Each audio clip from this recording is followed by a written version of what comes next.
জন্য দোয়ায়ে মাগফিরাত করে বলি সুবহানাল্লাহ। মান দা ইলা হুদান কান আলাহু মিন আজরে মিসলু মিন উজুরে মান তাবিয়াহু ওয়ালা ইয়ানকুসু মিন উজুরিহিম শাইআ। তার থেকে নাকি বিন্দু মাত্র কমানি হয় না। তার থেকে নাকি কি করা হয় না? বিন্দু মাত্র, বিন্দু মানে সরিষা পরিমাণও কমানো হয় না, তার এত নাকি দেওয়া হয়।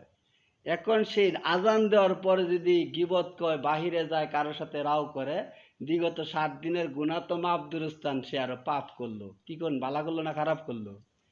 এটা বুঝানি কি আমার অন্যায় হয়ে গেল? কেউ না বুঝলে মনে করবো কি এটা আমার দোষটা কইল। আমি দোষ কইলাম সকলের সামনে, সকলকে বোঝানোর জন্য না, একজনকে বোঝানোর জন্য। হাদিসের দ্বারা প্রমাণিত। আবার হাদিসটা আপনারা দেখবেন, মান দা ইলা হুদান কান আলাহু মিন আজরে মিসলু মিন উজুরে মান তাবিয়াহু ওয়ালা ইয়ানকুসু মিন উজুরিহিম শায়া। যে ব্যক্তি আহ্বান করে, দাওয়াতের কাজ করে, ওই ব্যক্তি যত মানুষ আসে সকলের যত নেকি হয়, ওই ব্যক্তির একাই তত নেকি হয় বলি সুবহানাল্লাহ। উজুরিহিম শাইআ, তাদের থেকে বিন্দু পরিমাণ কমানো হয় না। এখন আপনারা জানা থাকলে বলবেন তো, সবচেয়ে বেশি পাপ কার হয়? এটা কিন্তু বললাম সবচেয়ে নেকি বেশি কার হয়। আপনাদের জ্ঞানের মধ্যে আপনারা একটু খাড়ায় দেখেন তো, সবচেয়ে এই মহল্লার, এই মসজিদের, এই এলাকার মধ্যে কি কাজ করলে সবচেয়ে তার বেশি পাপ হইতে পারে? যেমন এই যে একজনে বলছে মসজিদে আগে ঢুকলে সবার চেয়ে বেশি নেকি হয়, না। একজনে বলছে আজান দিলে, এটা হাদিসের সাথে মিলছে, এটাই বললাম। কিন্তু এখন আপনারা একটু বিবেচনা করে দেখেন তো, আপনাদের ভিতরে কে কি কাজ করলে মহল্লার এই মসজিদের সকলের থেকে বেশি পাপ হয়? একটু সময় বিবেচনা করতে থাকবেন, তারপরে বলবেন, তারপরে আমি বলবো না পাইলে। তা আজকের যে কুরবানির ব্যাপারটা আপনাদের বুঝাচ্ছি, সূরা আনআম আয়াত নাম্বার 162। বলুন, ইন্না, নিশ্চয়, আমার সলাত, আমার কুরবানি, আমার বেঁচে থাকা, আমার মরে যাওয়া, লিল্লাহি রব্বিল আলামিন, সব একমাত্র আল্লাহর জন্য। কার জন্য? এখন এই কুরবানি আদম আলাইহিস সালামের থেকে কুরবানি আসছে, ইব্রাহিম আলাইহিস সালাম কুরবানি করছে, যুগে যুগে যত নবী রাসূল আসছে, কুরবানি আর নামাজ সকলেই আদায় করছে। এখন এই কুরবানিটা একদল মানুষ বুঝছে, মুসাফির অবস্থা 7 জনে শেয়ারই দেওয়া যাবে, মুকিম অবস্থা দেওয়া যাবে না। ওই বেকুপরে আপনি জিজ্ঞাসা করবেন কত বড় সার্টিফিকেটওয়ালা আলেম, ওনারে বলবেন যে এই আয়াতটা মুসাফির অবস্থা নাজিল হয়েছে, তাইমুমের আয়াতটাও মুসাফির অবস্থা নাজিল হয়েছে। এখন যদি তাইমুম আমরা মুকিম অবস্থা করতে পারি, যদি নিষেধ না থাকে, মুসাফির অবস্থা 7 জনে কুরবানি দেওয়া যদি জায়েজ থাকে, আর মুকিম অবস্থা যদি নিষেধ না থাকে, তাহলে আমরা কেন দিতে পারবো না? আপনি দেখান যে মুকিম অবস্থা একাই কুরবানি দিতে হবে, 7 জনে দেওয়া যাবে না, এটা আপনি দেখান।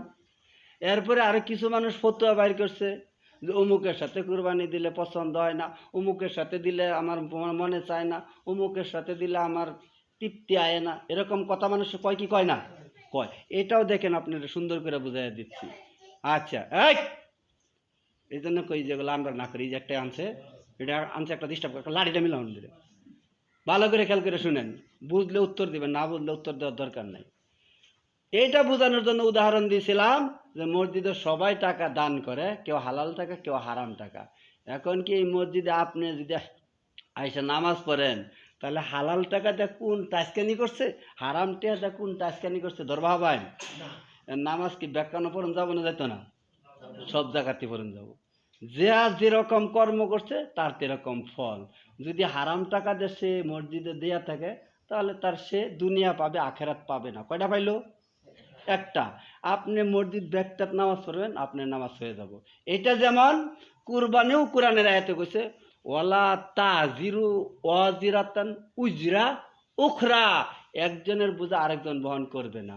7 জনে গরু কুরবানি দিবেন, একজনের টাকা চাই হালাল থাক চাই হারাম থাক, এখানে কিন্তু শেয়ার করে না। কিন্তু যখন সমাজের বন্ট দেয়, তখন কিন্তু শেয়ার আর বাঁচে না। আপনাদের এলাকায় বড় বড় সুদখুর আর জোয়ারু আর বাটপার নাই? আমাদের এলাকায় আছে। ওই বড় বড় যারা সুৎখোর এরা কুরবানি দিয়ে যখন গুস্তু দেয় কেউ নেওয়া বাদ দেয় না। এটি কিন্তু লাইসেন্স করা সুৎখোর, যেটি লাইসেন্স ছাড়া সুৎখোর এদিরেই খালি যাতে বেক মাছে গুখা রাগ্গা মাছের দুশয় সুদ আমরা বেহেই খাই দুশয় কোন দি যেটি নিম্ন শ্রেণীর গরিব যেটি বড় ধনী লাইসেন্স করা সুদ যেটি খায় বেশি বেশি ওডির সাথে কয় না যে তোর সাথে কুরবানিতে যাব না, তোর কুরবানির গুস্তও খাইতাম না। আজ পর্যন্ত শুনছেন? শুনলে বলেন তো দেখি, বড় সুদখোরদের কাছে কি এরকম যায় কইছে গুস্ত খাওয়া বাদ দিছে? তাহলে এই জন্য নরম কাটা হুতার দাড়ি। আরে ভাই, কোরআনের আয়াতে জানায় দিল ওয়ালা তাজিরু ওয়াজিরাতান উজরা উখরা, একজনের বোঝা আরেকজন বহন করবো না। গুস্তু খাওয়ার সময় সমাজের বনটা ব্যক্তিয়ে নিয়ে খা, ওই সময় আর কিছু কয় না, কিন্তু শেয়ার হইতে বলেন না, ওর সাথে শেয়ার হন যাইতো না। আঙ্গুলের উদাহরণ দিয়ে বুঝাইছি, ওই বেড়ার সাথে শেয়ার হন, ওই বেড়ারটা কোরবানি হবে না, আপনারটা হয়ে যাবে যদি হালাল টাকার হয়। ওই বেড়ারটা বাতিল, ওই বেড়ারটা দুনিয়া পাবো, আপনারটা দুনিয়া এবং আখেরাত পাবেন। যারটা ইমানদারি হালাল টাকা তারটা দুনিয়াও পাইলো আখেরাতে পাইলো, যারটা বেইমানি হারাম টাকা তারটা দুনিয়াতে পাইতে পারে আখেরাত মোটেই পাবে না। এর লিগে মাসজিদের উদাহরণ দিলাম। যারা বলে তাদের গোস্তের সাথে গুস্ত মিলায়া কুরবানি দেন যেত না, ওরা কিন্তু সমাজের গুস্ত সবাই খায়। আর যে আলেম বলছে মুসাফির অবস্থা 7 জন, মুকিম অবস্থা দেওয়া যাবে না, ওই আলেম আমাদের এলাকায় একটা আছে, আর বাকিটি নাই, একটা আছে। ওই বুঝছে মুসাফির অবস্থা 7 জনের দেওয়ান যাব, মুকিম অবস্থা দেওয়ান যেত না। মুকিম কি? বাড়িতে থাকে। মুসাফির কি? এক দেশ থেকে অন্য দেশে যা, এটারে কয় মুসাফির। আর যেটা বাড়িতে থাকে এটা হলো কি? মুকিম। তো ওই আলেম বুঝছে সাহাবিদের মতো না। সাহাবিদের মতো যদি বুঝতো তাহলে আলেম আর পেশ লাগাইতো না, আলেমের নাম তাহলে আর জালেমও থাকতো না। ইন্নাহু কানা জলুমাং জাহুলা, আল্লাহ বললেন এটা আলেম নয়, এটা জালেম।